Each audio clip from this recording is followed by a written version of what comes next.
Monsieur le Président, Mesdames, Messieurs les jurés, permettez-moi à l'entame de mon propos de vous faire le récit d'une histoire, celle de la toute première reine de ce monde. Une reine d'une beauté légendaire, au cœur pur et généreux, à qui la nature avait fait don de richesses inestimables.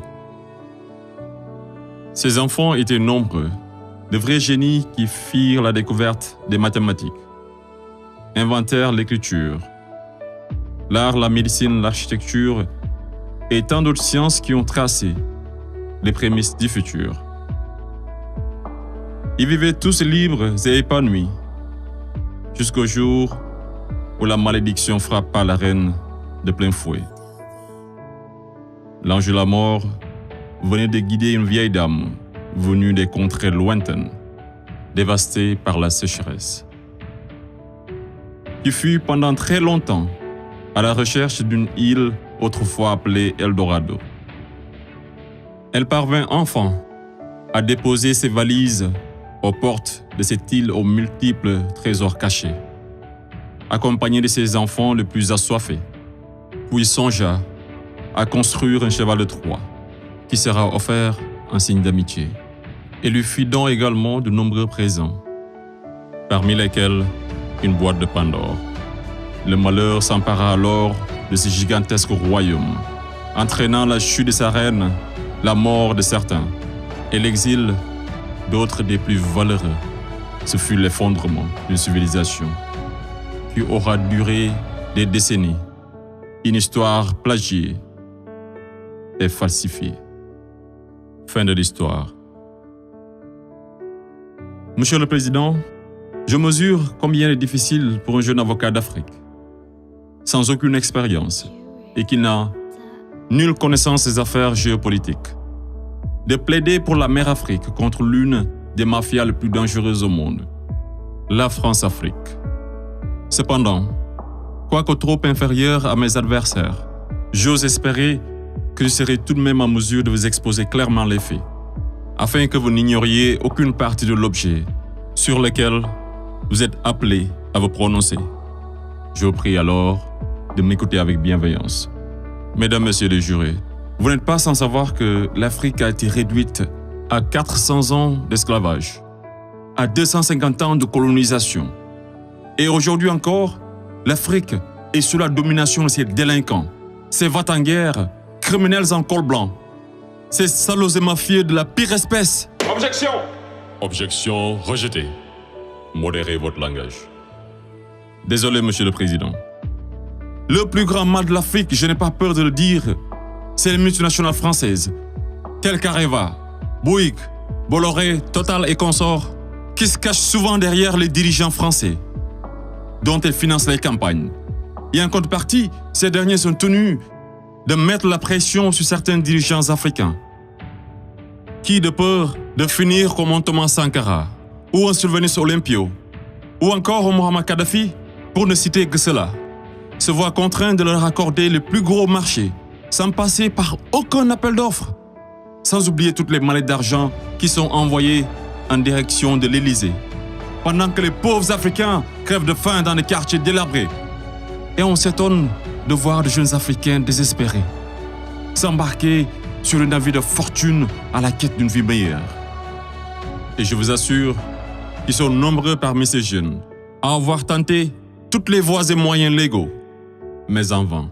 Pendant ce temps, la France et l'Union européenne se font des fortunes derrière leur business le plus lucratif, les demandes de visa Schengen, qui sont pour la plupart rejetées sans aucun motif valable. Monsieur le Président, avant que je n'oublie, permettez-moi de poser une question à la France-Afrique. Parmi tous les leaders africains morts assassinés, pouvez-vous nous citer ne serait-ce qu'un qui fut réputé un grand ami de la France? J'imagine qu'il n'y en a pas eu. Mesdames, Messieurs les jurés, je vous laisse juger. Monsieur le Président, j'accuse la France-Afrique, de crimes contre l'humanité, de crimes d'agression, de crimes économiques et d'avoir été derrière des crimes de génocide. La plupart des dirigeants français sous la Ve République me rappellent des propos d'un homme sage qui disait, je cite, « Les postes éminents rendent les grands hommes encore plus grands et les petits hommes encore plus petits. » Fin de citation. Et le pire d'entre eux, c'est ce nain assassin de Sarko. Ce trafiquant d'influence, connu pour sa mégalomanie, l'homme aux scandales multiples, Bettencourt, Tapi, Kadhafi et j'en passe. Ce criminel contre l'humanité, toujours en liberté, qui se la coule douce derrière les mélodies de la brune, alors que sa place se trouve à la haie. Vous lui direz que malgré tous ces mensonges, avec la complicité de certains médias, que le monde entier, et les Africains en particulier, connaissent toute la vérité sur les véritables raisons de l'assassinat de Kadhafi, sous les applaudissements de Bernard-Henri Lévy, et sur la chute orchestrée de Laurent Gbagbo, qui aurait commis un crime de lèse-majesté en voulant tout simplement ouvrir son pays à la concurrence internationale, en exprimant aussi sa volonté d'établir un rapport d'égal à égal avec la France, et en souhaitant revoir le contrat qui liait son pays à l'entreprise Bouygues. Bouygues, du fameux Martin Bouygues, un ami intime de Sarko, par ailleurs parrain de son fils du nom de lui, tous les deux impliqués dans le conflit ivoirien. Ce n'est pas un hasard. Mesdames, Messieurs les jurés, ai-je besoin d'en rajouter un mot pour que vous compreniez ce jeu d'échecs qui se joue sur le dos de pauvres Africains, alors qu'ils doivent tout à l'Afrique? C'est grâce aux Africains que vous avez une république que vous appelez la France. C'est grâce aux Africains que vous êtes enrichis. C'est grâce aux Africains que vous avez aujourd'hui votre statut de 5e puissance mondiale avec un droit de veto au sein de l'ONU. Et c'est encore grâce aux Africains que vous avez 2 Coupes du Monde à votre compteur. Qu'attendez-vous encore des Africains? Qu'on vous ramène la Lune? Ayez au moins un peu de décence et respectez les Africains, surtout les Noirs et les Arabes qui vivent en France. Monsieur le Président, je voudrais par ailleurs, et si vous me permettez de parler brièvement de la Cour pénale internationale. Il est un proverbe qui dit « Dis-moi qui tu fréquentes et je te dirai qui tu es ». Je propose de jeter un coup d'œil sur le profil des procureurs de la CPI. Commençons par l'actuel procureur de la CPI, une dame que je respecte pour 2 raisons.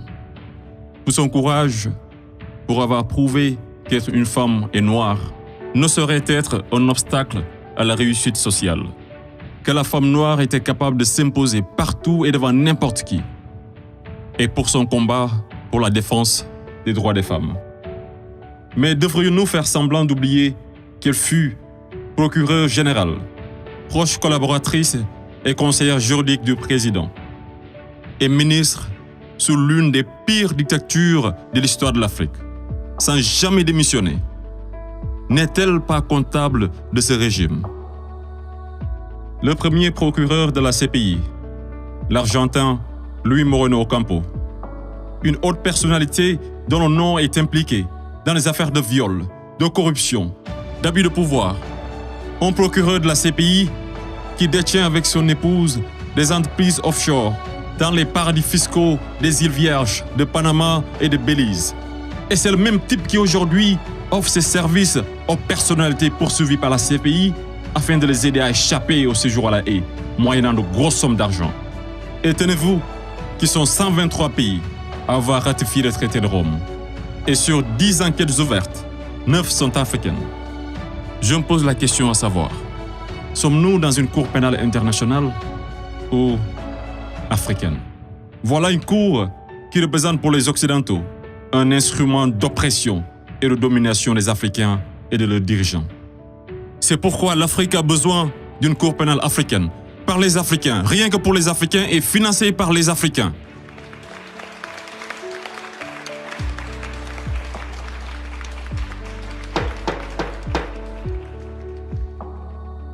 Monsieur le Président, je ne suis qu'un jeune ignorant qui ne prétend point détenir toute la vérité.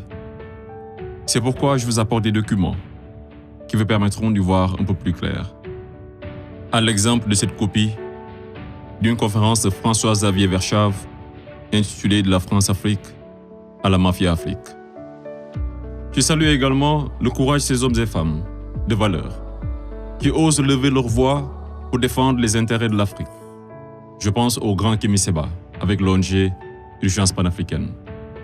Je pense également à notre frère Claudie, à Fatou Diom, au grand Youssou N'Dour, à notre maman Angélique Kidjo et d'autres artistes des plus engagés comme Alpha Blondy et Tiken Jah Fakoly, pour ne citer que cela.